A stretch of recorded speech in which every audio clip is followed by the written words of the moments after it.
temos a oportunidade de descobrir coisas novas todos os dias. Hoje, a Igreja Nossa Senhora do Rosário, considerada a igreja mais antiga da sede do município, abriu suas portas para a TV Caeté e abriu as portas também para a série Nossas Igrejas.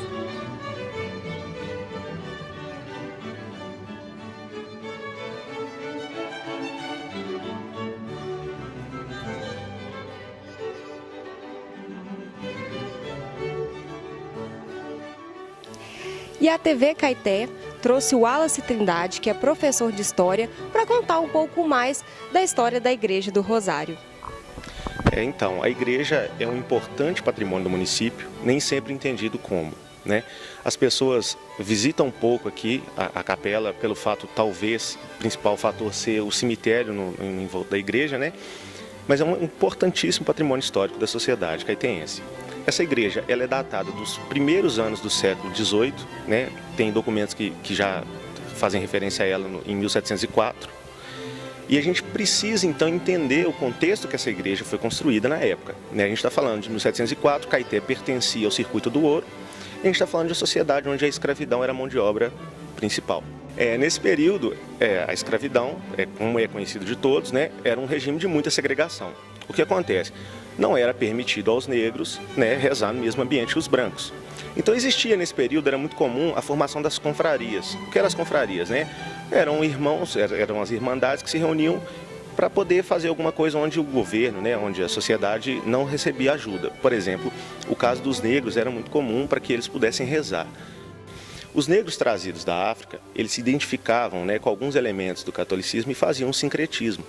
Aí a gente começa a entender por que eles migram, né, para Nossa Senhora do Rosário, onde as contas do Rosário lembram muito as contas africanas que eles faziam seus rituais religiosos. Então, a partir daí, eles passam a ter um sincretismo com a religião católica, e a religião era profundamente importante nesse período para a gente entender a escravidão, porque a igreja justificava, do ponto de vista religioso, a escravidão, né? E aí a gente pode perceber aqui na capela, que não é à toa, que é uma capela que é atribuída ao Rosário dos Pretos, que a gente tem São Benedito e Santa Efigênia. São dois santos negros, porque além da identificação com os santos, tem a questão da cor da pele, né? Nesse período, a gente tem 2/3 da população total de negros, escravos. E como que essa população tão maior não se rebela? Porque era entendido religiosamente para eles no período que aceitar a escravidão, aceitar a condição de escravo, era para eles o que purgaria os pecados e faria com que eles fossem, né, para o céu e tal, que eles aceitassem essa escravidão. Aqui na sociedade caetense não é diferente, e a partir daí a gente tem a matriz construída também no início do século XVIII, a princípio era a igreja de São Caetano, e aí os negros migram para cá, né, e fazem a Irmandade do Rosário dos Pretos aqui na capela. Por que é importante a gente falar aqui da capela? Porque talvez seja o único legado da comunidade negra caetense desse período. A gente tem um pelourinho que está exibido em praça pública e que é um motivo, acho que mais de vergonha do que tudo. Mas aqui a gente tem como os negros se organizavam, né? Como eles rezavam, como aqui é uma capela construída, guardadas as devidas proporções, porque a gente tem muito menos elementos de glamour, né, do que a capela, por exemplo. A gente consegue perceber e como era difícil para eles e como eles constroem e como eles passam a partir daí a se organizar. Depois a capela recebe o cemitério no seu entorno, o que não tira dela capacidade histórica nenhuma, o potencial histórico dela. Enfim, aqui é um importante patrimônio histórico da sociedade e que o pessoal não vem. A gente pode, por exemplo, assim, muita gente sonha em casar na matriz, mas ninguém sonharia em casar aqui. Por que não, se são patrimônios históricos tão importantes, né? Existe um medo popular pelo cemitério, as pessoas se assustam porque muita gente conhece aqui como a capela do cemitério.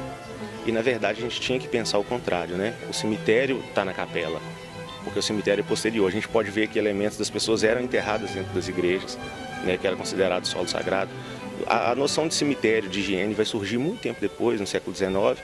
E aqui a gente tem os elementos, a gente pode ver as frases, como é estudar aqui, como era a religiosidade do período, né? Como as pessoas viam a questão da morte nesse período através das lápides, dos epitáfios aqui escritos. A gente pode ver a construção da capela, que é interessante pensar que no primeiro momento ela é construída em alvenaria de taipa. A gente consegue perceber essa divisão dela aqui. Posteriormente, ela é construída, a parte dela principal, que é a parte aqui da frente que a gente está, ela é demolida e é construída em alvenaria de pedra, que já é basicamente a mesma arquitetura da matriz. Quanto à construção, né, a parte a parte estrutural, a parte visual da Igreja do Rosário, a gente consegue perceber diferenças, alguns contrastes, principalmente assim, às vezes a frente da igreja, a parte de trás, você falou da construção de alvenaria, como que aconteceu no século XVIII? Olha, então, a igreja, essa noção de que a gente tem um patrimônio onde não pode ser mexido, né, também é recente. Então, na época, você vai fazendo melhorias de acordo com o que você pode, né, dentro daquilo ali. Então, a igreja, igual eu falei, num primeiro momento é em alvenaria de taipa, a partir daí você consegue trazê-la para a alvenaria de pedra, que é esse segundo momento, que é a parte da frente aqui. Depois disso, a gente consegue notar mudanças nos altares. Por exemplo, o altar de cima, ele é completamente diferente o estilo dele do altar de baixo. Então a gente tem essas melhorias, né, que eram feitas no período, de acordo com o que a Irmandade conseguia fazer. A parte da alvenaria de pedra é uma melhoria significante, né, porque a gente consegue perceber que ela reage melhor à ação do tempo, né, com isso. E a gente tem as mudanças nos altares aqui também. Inclusive a pintura interna dos oratórios, ela é feita posteriormente para que haja um equilíbrio com a parte de cima do altar que é colocada, né. A gente não tem documentação que date precisamente essas mudanças feitas aqui, mas hoje, com a noção de patrimônio que a gente tem, a gente consegue perceber o choque visual que isso causou na época, né? Vamos falar um pouco mais do presente agora. Então, a gente tem um problema gravíssimo, né? E esse problema não é só caetense, que a gente não consegue reconhecer o nosso patrimônio. A gente não consegue entender o patrimônio como nosso. Qualquer praça pública, né, que a gente vá, qualquer ambiente público que a gente vá, a gente consegue ver sinais de depredação. Isso é um importante sinal de que a sociedade entende aquilo como uma coisa que não é de todos, né? O público é entendido, isso não é de ninguém. Então isso acontece e isso infelizmente acaba prejudicando com que a gente não consegue cuidar do nosso patrimônio. Essa capela talvez seja o maior legado da comunidade negra do período colonial. É um dos patrimônios mais importantes aqui do município. É pouquíssimo visitado, é pouquíssimo explorado, tem um potencial turístico gigantesco. E a gente precisa muito dar ênfase nisso, né, aqui no município, porque até para a gente cuidar do patrimônio, para a gente receber verbas e tal, a gente precisa entender a importância disso para a comunidade. Quem não visita por ter um cemitério em volta, né, acho que tem que quebrar um pouco desse preconceito e vir e conhecer a capela, e mesmo que com o cemitério, né, inclusive uma professora, Marcelina Almeida, faz um estudo desse lá no cemitério do Bonfim, Belo Horizonte, para quem gosta de história, a gente consegue entender muito da sociedade também a partir do cemitério. Se você pegar uma lápide escrita em 1920 e uma escrita em 2010, a gente consegue entender a diferença que tem da religiosidade de um período para o outro.